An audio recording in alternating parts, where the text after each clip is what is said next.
the final score in Boston. The Tigers lost 4-3.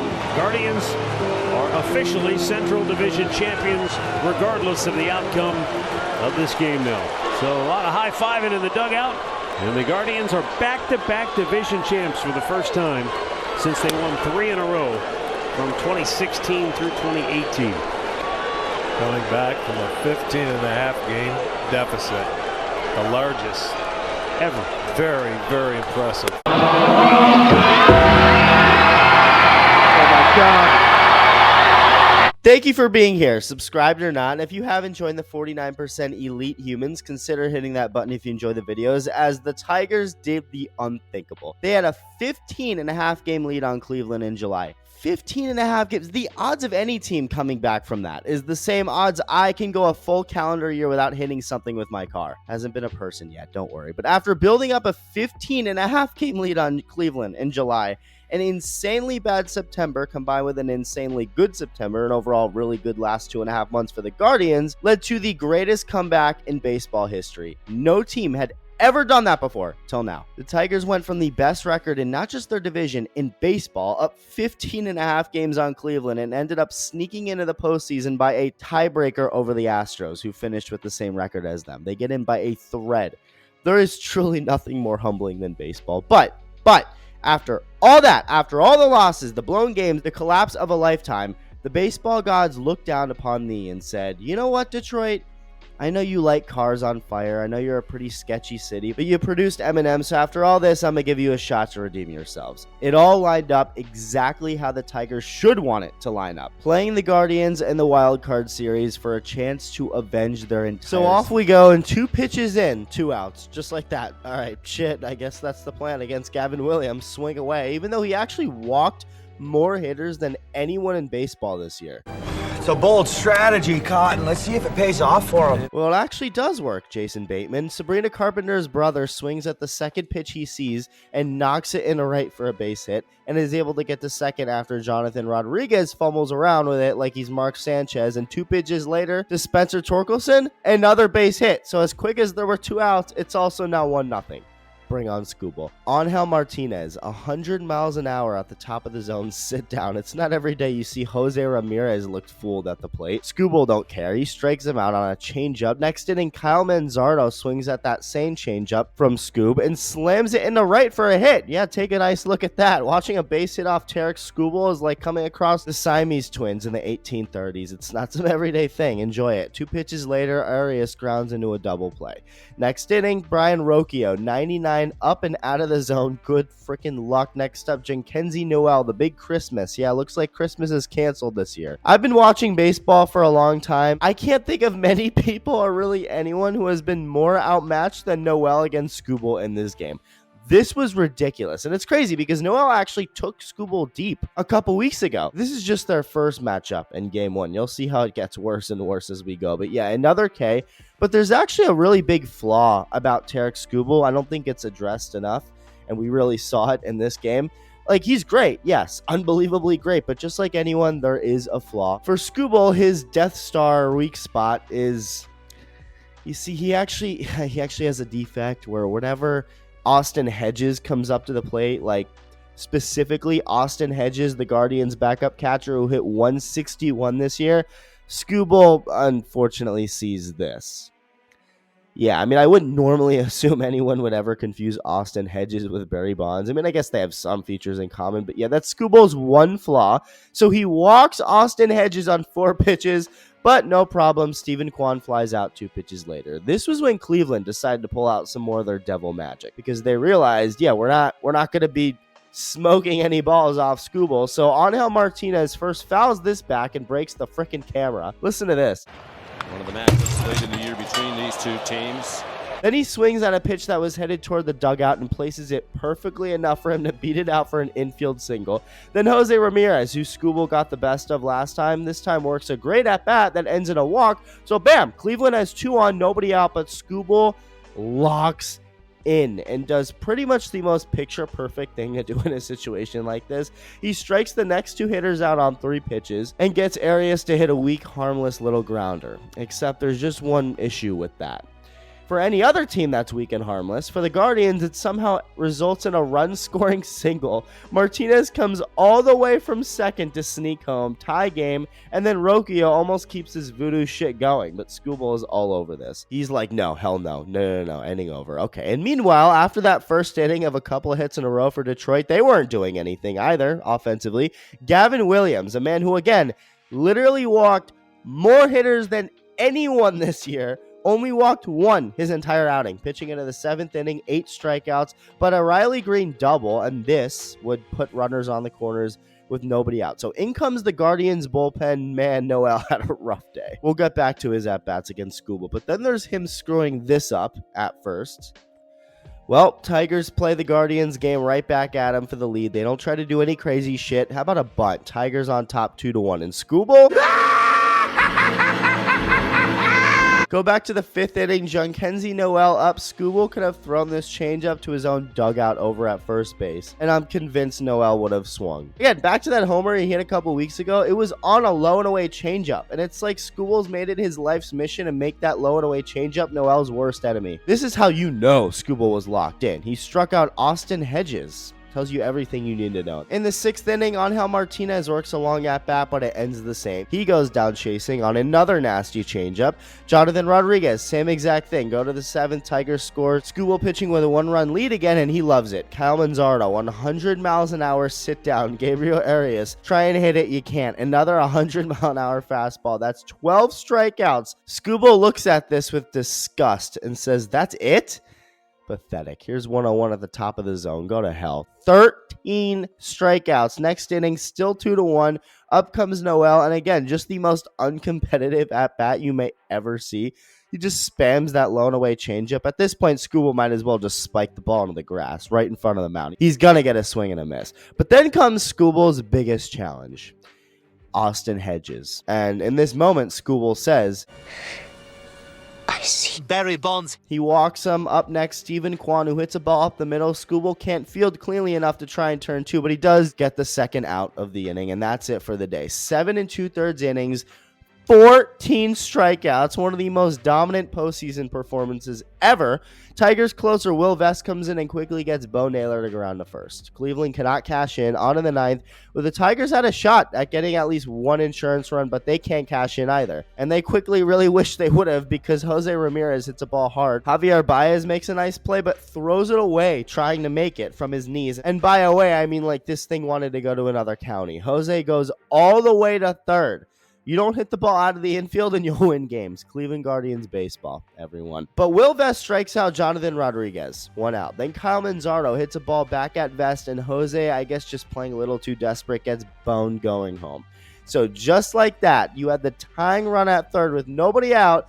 Now you have 2 outs, you're still losing, and a runner at first base. And now you have the game over. Shout out to Will Vest. I mean, bro saw Jose go all the way to third on that play. He saw the Guardians' devil magic about to inevitably happen again, stared it right in the face, whipping his balls out in the process, and said, Not today, asshole. and just like that, you are 1 win away from completely erasing your late season collapse with an epic redemption arc. And Cleveland, your backs are right up against the wall again. And Cleveland's response to that? Calling a guy up for his big league debut. Yes, his major league debut in a playoff game. What? And not only is it his first ever game, but Chase DeLauder hasn't even played a minor league game since July 11th because of an injury. So he's never played a major league game in his life. He hasn't played any sort of baseball game in months, and the Guardians' entire season is on the line. Have fun in your debut. And the start to this game couldn't have gone more obviously. After Parker Meadows starts the game off with an infield hit, Gleyber Torres hits a ball out to center field where Chase DeLauder is, and he drops it. I just can't believe this. But Tanner Bybee locked in. He strikes out the next 3 hitters to end the early threat. And then Jorge Valera goes boom. Guardians have their first lead of this series, and for a while that lead stuck around. Just not much offense. And it goes to show how matched up these two teams are. Because Cleveland has a bad offense. Like, they legitimately have the second worst offense in baseball. Only the Pirates are worse. It's crazy to say that about a playoff team, but it's true. Detroit, on the other side, doesn't have an elite offense, but it's still pretty good, much better than Cleveland's. But Cleveland has elite pitching, so they match up really well against the Tigers, like, pretty good, but kind of mid-offense. And even though the Tigers' pitching isn't great, especially if you take away Skubal, they can still be fine against, again, the second worst offense in baseball. You don't need the best pitching staff to face that. So it's just a lot of poor hitting and neither side threatening much of anything. But then the Tigers started making some noise. Again, Riley Green doubles, gets to third on a ground out before Tanner Bybee walks 2 hitters in a row. 2 hitters he had 2 strikes on, but he can't put them away. And up comes Javier Baez, who has all of a sudden found himself again. A lot of you may have even forgot, but Baez was an all-star this year. And it was wild because, Baez was one of the worst hitters in the history of anyone picking up a baseball bat the last few years. So to see his redemption was cool, but he went back to his old ways in the second half. He just did not hit. Well, after 2 hits in game 1, with 2 outs, he drives home 2 with another base hit. Zach McKinstry barely makes it, but he's called safe at third. Baez gets to second, so it's a double, and now they're up 2-1. But Cleveland thinks they got him. They're like, hold up. So they review it, and this had call standing all over it. Like, the call on the field was safe, so for him to be called out, you got to have a lot of evidence. This was so close. Well, guess they did. They overturned the call. McKinstry's out. And not just that, but he was tagged out like maybe even less than a second before Dylan Dingler touched home plate. So that run is taken off the board. That's huge because every run in a game like this just means that much more. The way these two teams are, the way these two teams have been going, you're not going to see some 5-run inning or something happen out of nowhere. Okay, well, never mind. Brian Rocchio, a guy who was sent down earlier this season because he wasn't doing anything. He wasn't hitting and he wasn't fielding. He basically was just Kevin from The Office. He ended up coming back. He ended the regular season with a walk-off 3-run homer off the foul pole. Boom. He goes deep in the 8th inning to put Cleveland ahead just like that. Then Steven Kwan hits one down the line for a double. Up comes Daniel Schneemann. He ropes one in a right. The Guardians couldn't have been less intimidated by Troy Melton's 98-mile-an-hour fastball, looking at it like it was a freaking beach ball. So they put in the lefty, and he goes with a sweeper to Bo Naylor, and he goes deep. He lifts this thing into the clouds. Jesus says hi. When it comes back down, the Guardians are now up 6-1. Holy shit. Of course, the 9th inning could not be smooth. That's exactly why they needed more than just the Rocchio home run, even though 1 run means so much in a game like this. But you know how the postseason goes. In a game like this where nobody hits for 8 innings, you can blink and 10 runs will score combined. This sport is more bipolar than Mel Gibson. But in the end, Cleveland gets the win. Game 3, here we come. And Chase DeLauder starts this one off a lot better than he did game 2, a game where he did work a couple of walks, but here he says, screw a walk, first pitch base hit. His first career hit comes in the postseason. His family's there to see it. Great moment. Guardians don't see any runs in this inning, though. That was for the Tigers in the 3rd. They get a couple guys on, runners at the corners. It's win or go home, so all hands on deck for the bullpen. In comes Heron to face Sabrina Carpenter's brother, lefty-lefty matchup, and he hits one past the first baseman, CJ Kafis. He can't field it. Tigers take the lead, but they stay put at just that 1 run. They can't cash in with a couple guys on and 1 out, and they can't cash in with a couple guys and 1 out in the 4th either. Jorge Valera then ropes one in a right field for a leadoff double to begin the 4th inning, and then Jose Ramirez, who the Tigers should have probably just pitched around to, and it looked like they were. Flaherty falls behind 3-0, comes back 3-2, and honestly does what he should probably do, a low curveball, but Jose knocks it through for a game-tying base hit. Cleveland's rocking. Jose tries to keep the momentum going by stealing second but gets nailed. Kyle Manzardo walks, but then DeLauder hits a ball in the worst spot imaginable, right for 2 outs. It's like both these teams keep getting that 1 run in those base runners, but they can't fully come through. They can't get that extra hit. Well, Dylan Dingler, the diddler, the man whose run was taken away a day earlier because his teammate was tagged out at third like 0.0 seconds beforehand, says you can't take this away. If you can't cash in with guys on, you might as well do the most with nobody on. That'll play. Dingler even grew up a Cleveland fan, and here he is putting the Tigers ahead in a winner-take-all Game 3. And as for the diddler, he's just the beginning.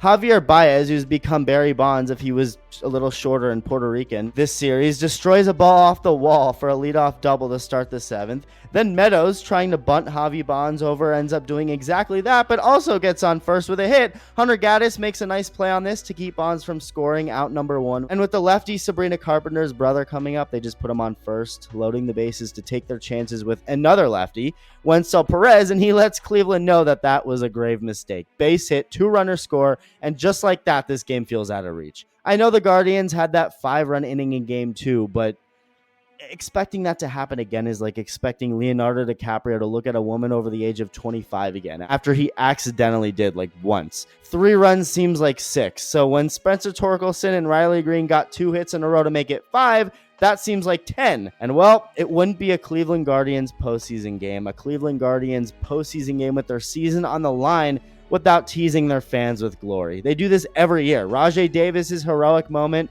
just to end up losing. The next year, a 5-run epic comeback against the Yankees just to end up losing 3 in a row. 2022, another epic comeback to walk off the Yankees just to lose the next 2 and lose the series. Last year, more epic comebacks and moments against the Yankees, moments that make you believe this team is destined to win it all, but no, they're only destined to tease their fans. They canceled the Indians and changed it to the Guardians. Dumbest thing ever. Should have been changed to the Cleveland Blue Ballers. A historic 15.5 game comeback to stun the world, win the division over the Tigers, who barely get into the postseason, just to lose to them anyway in the playoffs. And even down 5, the dumbest shit you've ever seen before had to happen. Like Spencer Torkelson throwing what would have been the 3rd out off his pitcher's face, so 2-run score. But credit to Vesia. He gets a ball to the nose and immediately recovers to throw Jose out at second to kill what could have been an even bigger rally. He also makes a nice play on this to get the 2nd out of the 9th. Tigers 1 out away, and they get it. And this officially ends the biggest troll job of all time. We're stupid. We were all so focused on the Guardians' historic comeback and Detroit's historic collapse down the stretch that we didn't realize the Tigers were actually in control all along, laughing at all of us. When they were up 15.5 games, they thought that'd be too boring. So they said, how about this? How about we blow it? Make Cleveland think they're unstoppable when we actually really have them right where we want them. In the end, we'll end up right where we were in July, just in a little bit more of a dramatic, cinematic way. And that's exactly what happened. Credit to Cleveland. They never gave up. It was pretty cool to see. But also credit to Detroit for never fully giving in to their collapse. And because they didn't, we've just seen one of the greatest redemption arcs ever as the Tigers get the last laugh. Let me know your thoughts, and thank you for watching. Love you. Bye.